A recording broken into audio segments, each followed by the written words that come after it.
Welcome back. आज computer vision के fundamentals में एक्सपेरिमेंट 3 है। सिंपल है। यहाँ पर इमेज रीसाइजिंग। अब इमेज रीसाइजिंग कैसे करें प्रैक्टिकली हम उसे देखेंगे, और रीसाइज करना क्यों इम्पॉर्टेंट है और उसके कुछ प्रॉब्लम्स वो भी हम प्रैक्टिकली सॉर्ट आउट करेंगे। तो आगे बढ़ते हैं इस एक्सपेरिमेंट के साथ। तो बहुत ही बेसिक यहाँ पर आपको जानकारी मिलेगा। जैसे इमेज क्या है, तो सिंपल है, इसका हाइट इनटू विड्थ। तो इस हिसाब से हम कौन सा इमेज बिग है, कौन सा इमेज स्मॉल है, छोटा बड़ा इमेज को हम जांचते हैं। नेक्स्ट, अब इम्पॉर्टेंट है कि रीसाइज क्यों करना है इमेज को। तो फर्स्ट क्या है, टू रिड्यूस प्रोसेसिंग टाइम, और सेकंड क्या है, ऑल CV मॉडल्स जो सबसे इम्पॉर्टेंट है नीड सेम साइज इमेज या फिर सेम इमेज साइज। मतलब अगर 10 इमेज हम CV मॉडल को दे रहे हैं तो उन 10 इमेज का साइज सेम रखना है। ये डिमांड है बहुत सारे मॉडल्स का। मतलब before processing images are usually resized, usually not always. अब डिमांड है कि किस तरह के एप्लीकेशन में ये यूज़ होना है। आज क्या करना है, हमें पहले इमेज रीड करना है जो हमने पहले एक्सपेरिमेंट में देखा। उसके बाद आज का जो टॉपिक है उसे रीसाइज करना है, और रीसाइज करने के बाद दोनों इमेजेस को हमें डिस्प्ले करना है। नेक्स्ट, हमारा जो फोल्डर का सेटअप जो पहले था वैसे ही है, सिर्फ एक्सपेरिमेंट 3.py, और मैं यहाँ पे जुपिटर नोटबुक यूज़ कर रही हूँ, तो उस हिसाब से हम यहाँ पर देखेंगे। तो चलिए हम पहले प्रैक्टिकली इसे देखते हैं, उसके बाद फिर से रिटर्न करेंगे यहाँ पर और कुछ स्लाइड्स के साथ। अब प्रैक्टिकली यहाँ पर देखिए, एक ही फोल्डर में दोनों एक्सपेरिमेंट .py आपके लिए होगा, और जो इमेज है ये तीनों ही एक ही फोल्डर में होने चाहिए। ठीक है, तो अभी इसको हम पहले रीनेम कर लेते हैं एक्सपेरिमेंट 3, जैसे आपने स्लाइड में देखा। उसके बाद हम 1 बाय 1 समझते चलेंगे कि क्या है, क्योंकि लास्ट 2 एक्सपेरिमेंट में काफ़ी हद तक आपने समझ लिया होगा। और यहाँ पर हम इंपोर्ट करें पहले, इसको कैसे इंस्टॉल करना है, अगर इंस्टॉलेशन नहीं है तो वो भी आप देख लेना, एकदम फर्स्ट वाले एक्सपेरिमेंट में है। अब यहाँ देखिए doccolor.jpg, ये मेरा इमेज है, सेम फोल्डर में है। हमने देखा था किस तरह से आपको देखना है, जैसे JPG या फिर JPEG क्या है वो आपको देख लेना है, नहीं तो आपको पता नहीं चलेगा, मगर इमेज उसे ढूंढ के नहीं मिलेगा। तो पहले रीड कर लिया, ये हमारा फर्स्ट टास्क था। अब नेक्स्ट क्या है, रीसाइज करना। ये मेन कोड है आज के एक्सपेरिमेंट का, रीसाइज।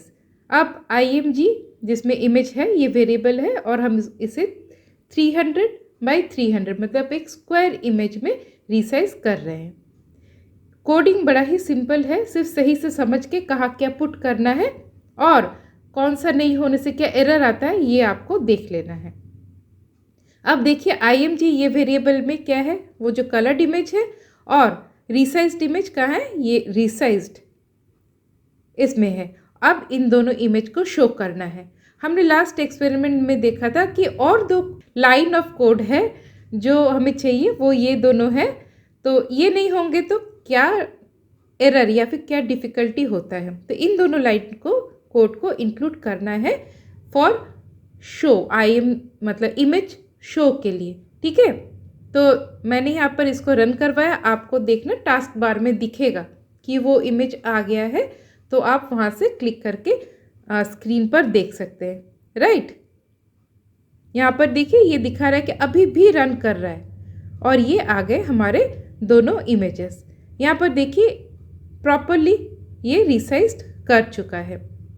ठीक है, अब आपको अगर लगे कि ये 300 बाई 300 किया है कि नहीं, तो फोल्डर में जाकर राइट क्लिक करके इमेज के ऊपर आप देख सकते हो प्रॉपर्टीज़ में। मगर यहाँ पर क्या है, देखिए रीसाइज वाला इमेज नहीं आया है, तो हम जानते हैं इसे हमें रीसाइज करने के बाद और एक कोड करना है, लाइन लिखना है, वो है उसको राइट करना है और उसको पाथ दे देना है कि कहाँ पर, क्योंकि हमारे ये सेम ही फोल्डर में है, इसलिए हमको यहाँ पर पूरा URL नहीं देना पड़ा। तो अब जैसे ही मैंने इसको रन करवाया, तो अब देखिए वो राइट भी कर चुका है, ठीक है। और यहाँ देखिए 300 इंटू 300 वो डायमेंशन बता रहा है। तो दोनों में आपको डिफरेंस पता चल रहा है। तो फाइनली हमने देख लिया इंस्टॉलेशन क्या करना है, और ये सिंपल कोडिंग है जहाँ size is written in width और हाइट। पहले विड्थ आया फिर हाइट आया, right. Computer resizes the image into a 300 by 300 pixels, मतलब एक स्क्वायर इमेज वो बना रहा है। अब हम डेप्थ में ज़्यादा नहीं जा रहे, इतना जानना है कि हमने स्क्वायर इमेज बनाया और इमेज को छोटा किया। अब why does open CV use width, उसके बाद हाइट। इसका एक छोटा सा हम जानकारी रखते हैं कि जैसे हम लिखते हैं ना कॉपी में left to right X direction, क्योंकि images use a coordinate system. जैसे एक्स वाई आप मैथ्स में आपने ग्राफ किया है, कोऑर्डिनेट सिस्टम यूज़ करता है। मतलब लेफ्ट से राइट की तरफ जा रहा है एक्स, जैसे हम लिखते हैं कॉपी में, उसके बाद फिर नेक्स्ट लाइन में आते हैं, फिर नेक्स्ट लाइन में आते हैं।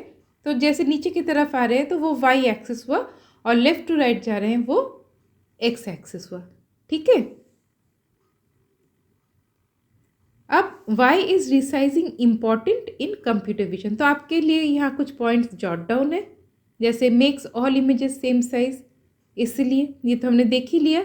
Speeds up processing required for ML models, मतलब एमएल मॉडल मतलब जो, अगर सिंपल भाषा में बोलेंगे, जो एल्गोरिदम है वो डिमांड करता है कि इमेज को रिसाइज किया जाए, सेव्स मेमोरी और सिंप्लीफाई सीवी टास्क। मतलब कंप्यूटर विजन के बहुत तरह के एप्लीकेशन है जहाँ इसकी ज़रूरत है।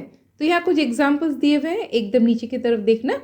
जैसे batch processing efficiency, memory constraints, model requirements. तो ये कुछ पॉइंट्स हैं।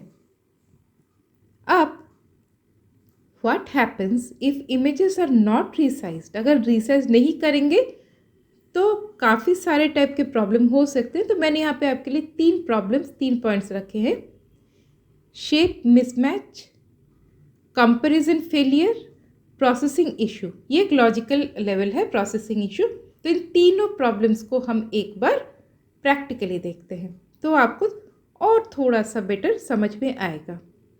तो इस तरह के अपलोड्स के लिए आपको क्या करना है, मेरे चैनल को सब्सक्राइब करना है, और आपको सही लगे तो ज़रूर एक लाइक करना। तो चलिए हम प्रूफ करते हैं इन 3 प्रॉब्लम्स को प्रैक्टिकली। अब प्रॉब्लम्स के सॉल्यूशन हमें देखना है। फर्स्ट क्या था, शेप मिसमैच अगर होता है तब कौन सा प्रॉब्लम हमें यहाँ पर दिखता है। ये हमें मतलब यहाँ पे दिखेगा, और ये प्रॉब्लम करता है जो सीवी मॉडल के लिए। तो डॉग कलर एक जो बड़ा वाला इमेज था, दूसरा रिसाइज्ड इमेज, ये दोनों को अगर हम देखेंगे तो मिसमैच के लिए आप एक बार चेक कर लेना कि आपने सही इमेज चुना है कि नहीं फॉर दिस प्रोसेसिंग। मतलब यहाँ पे हम वेरीफाई कर रहे हैं, ठीक है। तो पहले सिंपल रीड किया हमने, उसके बाद शेप डॉट शेप, इस मेथड से हम देखेंगे कि दोनों में डिफरेंस क्या हो रहा है, ठीक है। तो आप हर एक लाइन के बाद एक बार रन करा के देखो। तो यहाँ देखिए 3 पैरामीटर्स है, और लास्ट वाला क्या था, लास्ट वाला चैनल, याद है लास्ट डे हमने किया था जब हमने ग्रे स्केल में कन्वर्ट किया था। 3 क्यों लिखा होता है, फॉर कलर्ड इमेज, RGB, वो चैनल के लिए। तो वो आप देख सकते हो वहाँ पे थोड़ा सा क्लैरिटी आपको मिलेगा। अब ये एक प्रोसेस है, इसके डेप्थ में नहीं जाएंगे, जस्ट हमको देखना है शेप मिसमैच के लिए क्या प्रॉब्लम हो सकता है।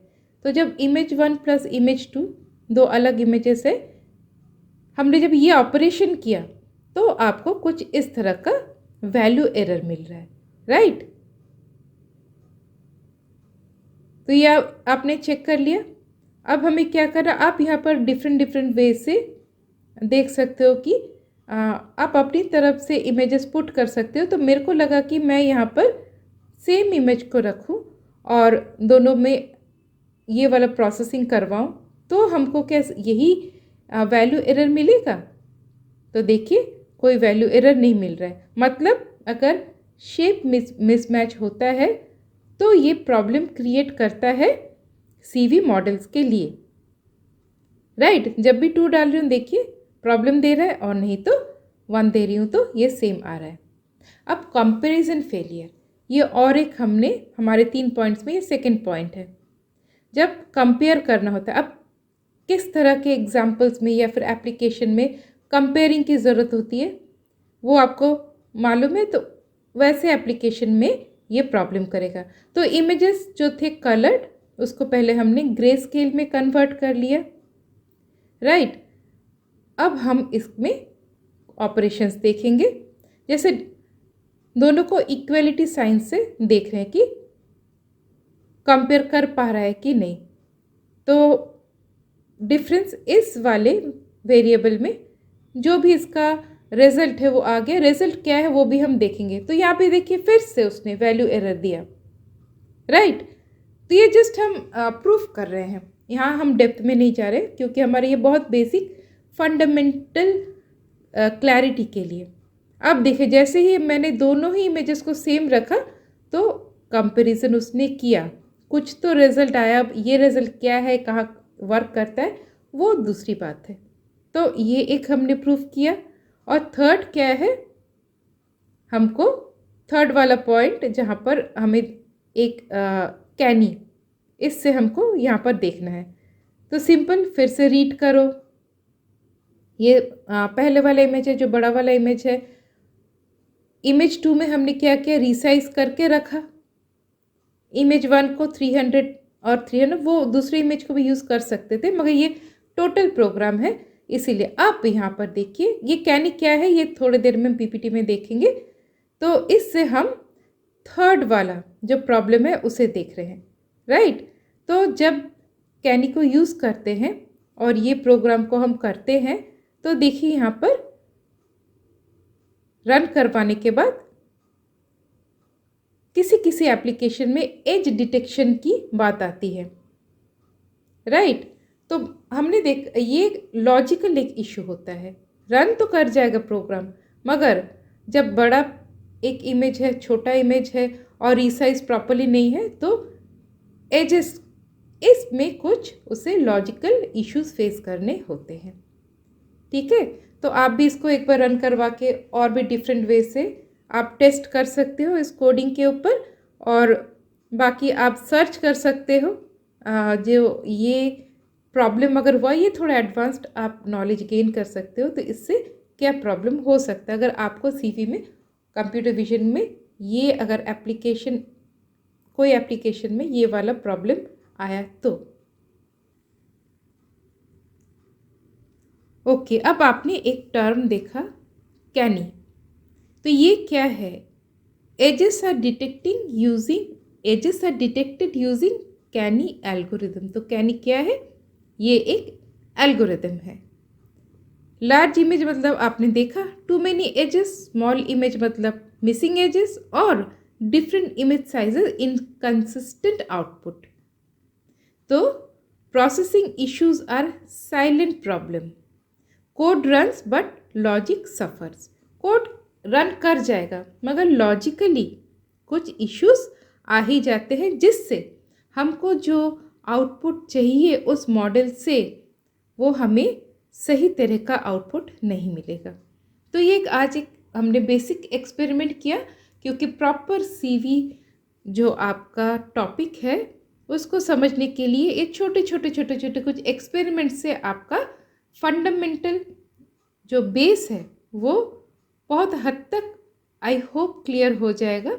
और बाकी सारे डिस्क्रिप्शन में आपको लिंक मिल जाएंगे हर एक्सपेरिमेंट के, तो आप वहाँ से भी चेकआउट करना। आज के लिए इतना ही, फिर से नेक्स्ट और एक अपलोड के साथ मिलती हूँ आपसे, तब तक के लिए टेक केयर।